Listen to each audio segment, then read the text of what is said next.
Olá pessoal, essa então é a parte 2 da aula de conceitos sobre fluidização. Nessa parte nós vamos tratar da velocidade mínima fluidização e os regimes de fluidização. Então pessoal, o que é a mínima fluidização? Bom, a mínima fluidização, que condição que é essa? Quando a gente injeta ar na base, né, de um leito de partículas, nós temos esse ar injetado, ele exerce uma força, que é a força de arrasto, né, por essa equação, e quando essa força se equilibra com a força-peso, a gente diz que a gente atinge um estado de mínima fluidização. Ou seja, quando elas se equilibram ou se igualam, a gente atinge minimamente uma velocidade para que as partículas comecem a atingir um estado de mínima fluidização. Ou seja, eu tenho que injetar uma quantidade de ar suficientemente alta para vencer essa perda de carga de partículas. Basicamente, isso é o que é a mínima fluidização. Então, essa condição mínima ocorre quando há esse equilíbrio da força de arraste com o fluxo ascendente do gás e o peso das partículas. E a gente pode chamar isso, essa velocidade minimamente que a gente tem que exercer para que essas forças sejam iguais, a força de arrasto e a força-peso, é a velocidade mínima de fluidização. Bom, como que a gente consegue mensurar essa mínima fluidização? Aqui, esse é um gráfico clássico, né? Tem inclusive em livros do Levenspiel, tá? Então, a velocidade superficial injetada na base do leito de partículas, né, causa aquela força de arrasto, e nós temos esse leito, que nós temos um ΔP. Então, a perda de carga, ela vai aumentando, né, à medida que a gente aumenta a velocidade. Essa aqui é o zero, a gente chama de velocidade superficial. ΔP é o ΔP, a perda de carga no leito, que é a medida de pressão, né? Pressão estática antes e após o leito, a gente mediu o ΔP. À medida que a gente vai aumentando essa velocidade, esse ΔP vai aumentando, né? Até atingir o ponto onde ele se iguala com essa força ascendente. Então, esse ponto onde a gente faz a inserção da velocidade e rompe esse ΔP, a gente tem uma curva que a gente chama, que é a curva ascendente, né? À medida que a gente vai diminuindo essa velocidade, a gente pode dizer que é o retorno, a gente tem uma velocidade descendente, né? E o ponto onde essas curvas, a ascendente, que é a ida, e a volta, que é a desaceleração, digamos, de velocidade no leito, onde tem esse ponto de convergência dessas curvas ascendente e ascendente, né, e descendente, no caso de velocidade, a gente tem a velocidade de mínima fluidização. Tá? É muito, eu vou mostrar depois para vocês na sequência, é muito tranquilo de verificar isso, tá? Em curvas, quando a gente mede isso experimentalmente. Tá? Então, esse ponto de velocidade e mínima fluidização é muito importante para a gente determinar a partir de que velocidade minimamente a gente precisa operar o sistema. Claro, a velocidade operacional vai ser sempre maior que a mínima fluidização, porque essa é a mínima que precisa ser injetada para que o sistema se comporte como um leito fluidizado. Aqui é um vídeo de um leito entrando em regime de fluidização. A gente vai ver algumas partículas se movendo. Deixa eu ativar ele aqui. É um experimento de mínima fluidização com partículas de menos de 1 milímetro de tamanho. Isso foi feito aqui mesmo na SATIC, a partir de um projeto, isso também em dissertações de mestrado e TCCs, né? Aí, aqui é a fluidização. Então, ela atingiu um ponto onde a gente pode verificar a fluidização. Aqui é um jorro, porque são partículas do grupo D, e facilmente a gente vê um ponto ali onde as partículas minimamente se movimentam, né? Visualmente isso não é, a gente não consegue enxergar aquele ponto de mínima, tá? Mas isso quando a gente mede o ΔP antes e depois a gente consegue perceber. Tá? Aqui foi o dado experimental desse experimento, né? Por exemplo, aqui foi o trabalho de conclusão de curso do Flávio, né? É um especialista, né, nessa parte de fluidização também, trabalha conosco.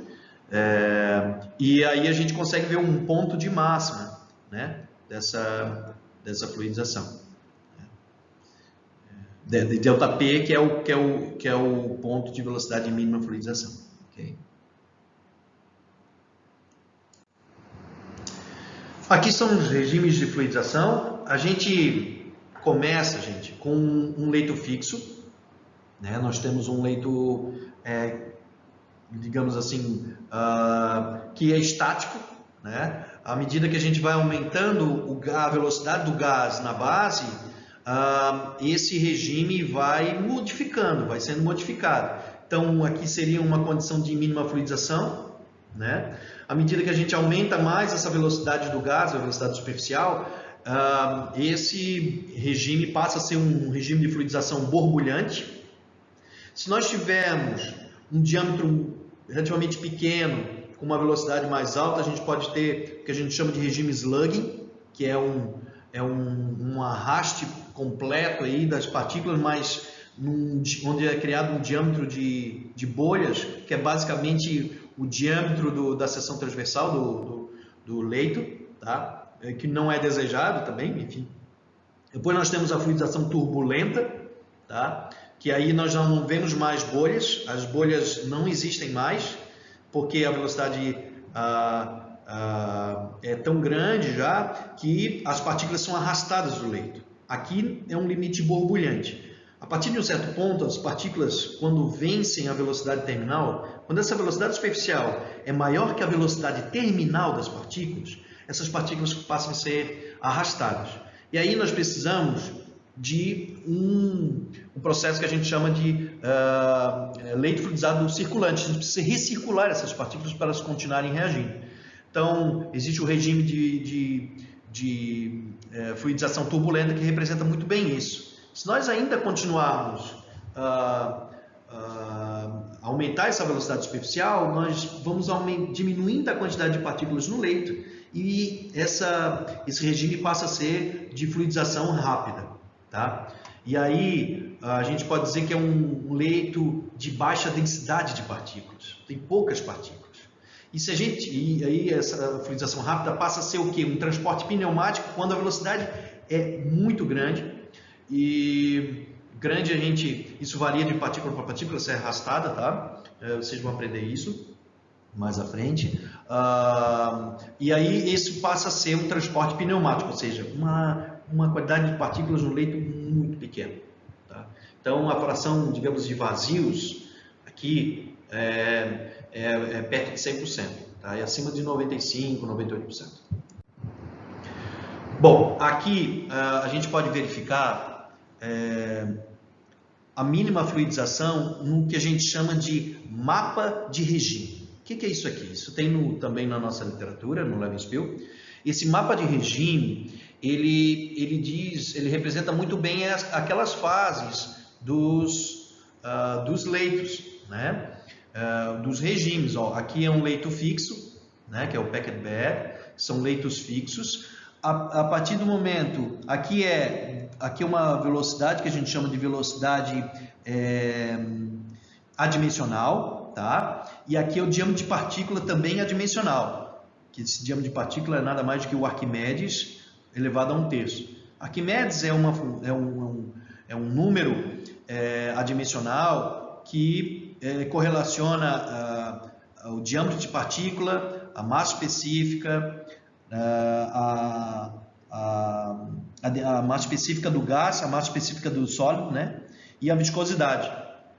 Tá? Isso a gente vai detalhar mais para frente essas equações. Tá? Mas é basicamente velocidade por diâmetro de partícula. À medida que a gente vai num determinado, por exemplo, tamanho de partícula. À medida que a gente vai aumentando a velocidade, a gente sai de um leito fixo para um leito no estado de mínima fluidização. Essa curva aqui é a curva,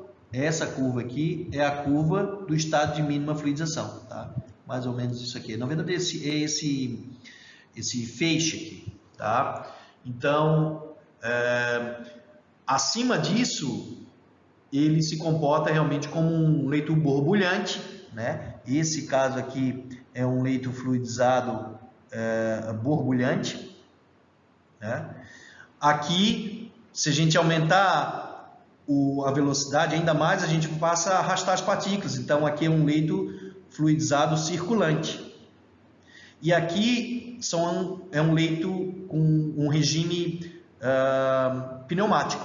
Então, saímos de um leito fixo, né? Vamos para uma mínima fluidização, vamos para um regime borbulhante e aqui vamos para um regime circulante, aí pode ser de fluidização turbulenta ou rápida, né? E aqui vamos para o pneumático. Então, aqui essa curva é de velocidade terminal, né? Aqui, a partir do ponto que a gente passa essa velocidade terminal, lembre, a gente passa a operar com um regime de leito fluidizado circulante. Tá? A gente começa a recircular, a necessidade de se recircular as partículas. Aí, com recirculação, ele pode ser de fluidização rápida ou turbulenta, tá bom? Mas basicamente isso. Então, na mínima fluidização é essa curva que representa aqui, né? Pode ser do grupo B e D aqui, a gente vê os grupos D, grupo B, grupo A, tá aqui, né? Grupo B, aqui a gente vê as faixas, grupo A, grupo B, grupo D. A gente nem tem tem alguma coisa do grupo C aqui, mas é muito ruim. São partículas muito pequenas e com massa específica muito baixa. Isso aqui foi um exemplo de TCC, tá? De trabalhos que foram desenvolvidos aqui pelo grupo. O trabalho que o Flávio, que o Daniel, membros do grupo aqui desenvolveram também. Aqui é o mapa de regime, né? E à medida que a gente vai aumentando aqui a velocidade, que também pode ser dada pelo Reynolds da partícula dividido pelo Arquimedes num terço, nós temos aqui diferentes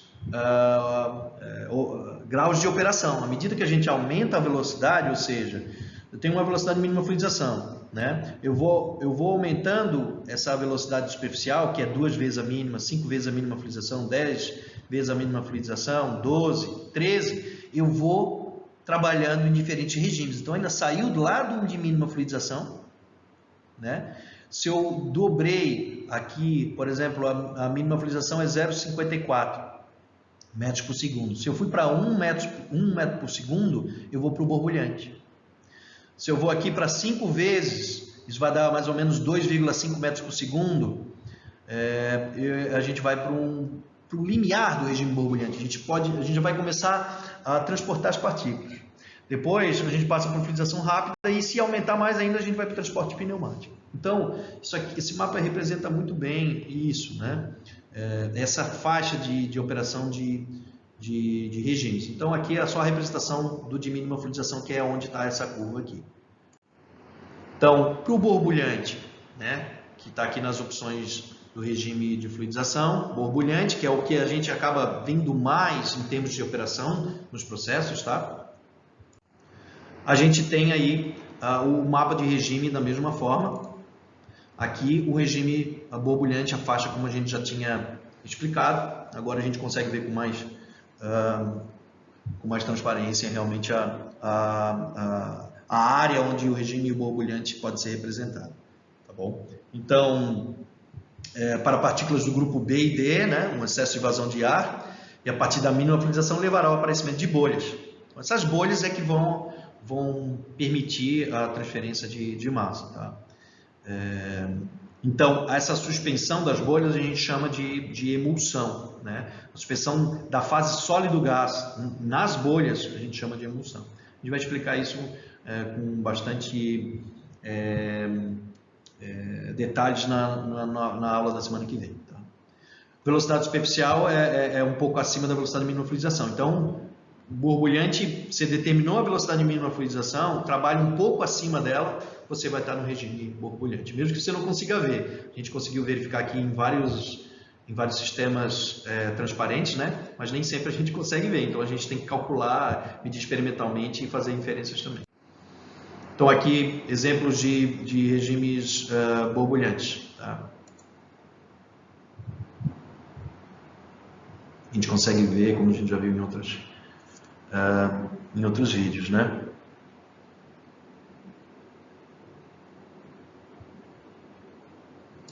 Aqui uma outra representação também de leite fluidizado borbulhante. A gente consegue ver a bolha, né? Fica muito claro. Isso é o que acontece, gente, em fornalhas, né? A gente vai ver na parte 3. Aqui mais um exemplo de regime borbulhante.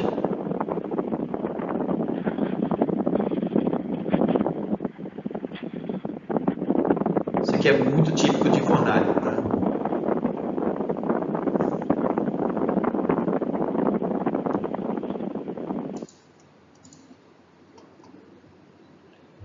Aqui é um outro exemplo, aqui bolhas grandes, né?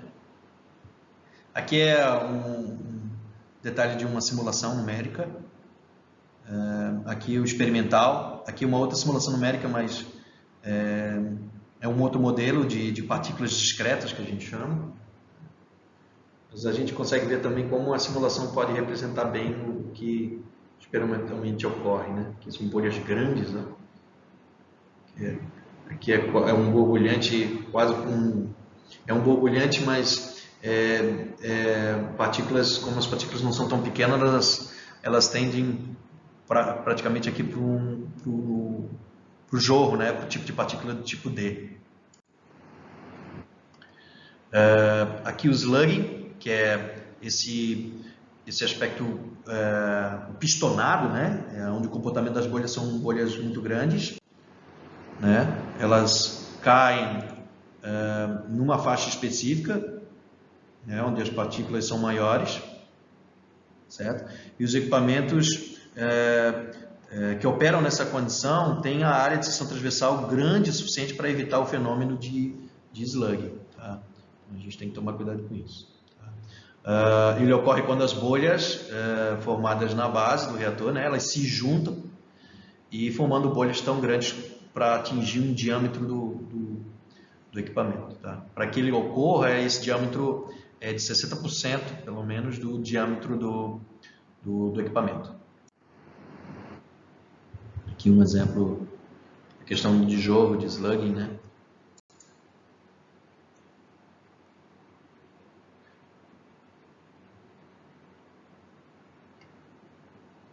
Isso também foi feito aqui na instituição. Bom, aqui é mais uma representação de slugging, né? Aqui um borbulhante, o slugging, olha aqui, tamanho da bolha. O diâmetro da seção transversal do equipamento. Canais, que não é interessante. Comportamento anular, isso não é interessante. Provavelmente uma má distribuição também, tá? Causa isso. Uma má distribuição também causa esse caminho preferencial, e o que não é muito interessante. Por isso, uma boa distribuição é bem interessante, no caso do borbulhante.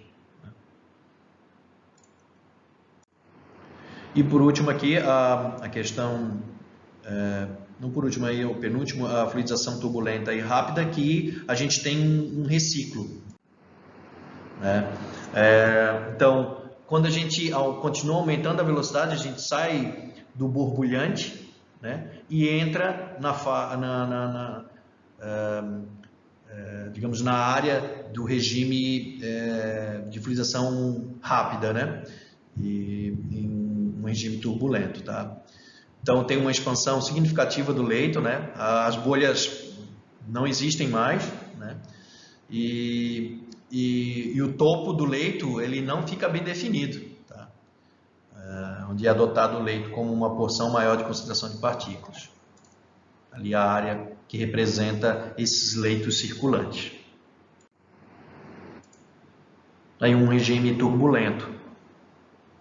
Tu não vê mais bolha, né? A gente vê aqui uma fração muito grande de vazios e o número de partículas no leito diminui significativamente. E por último, o transporte pneumático, que é o arraste completo das partículas com uma quantidade de partículas muito pequena no leito. Né? Nesse não tem a distinção entre leito e freebird, a gente chama de leito é onde tem as partículas e freebird é o que está acima do leito, tá?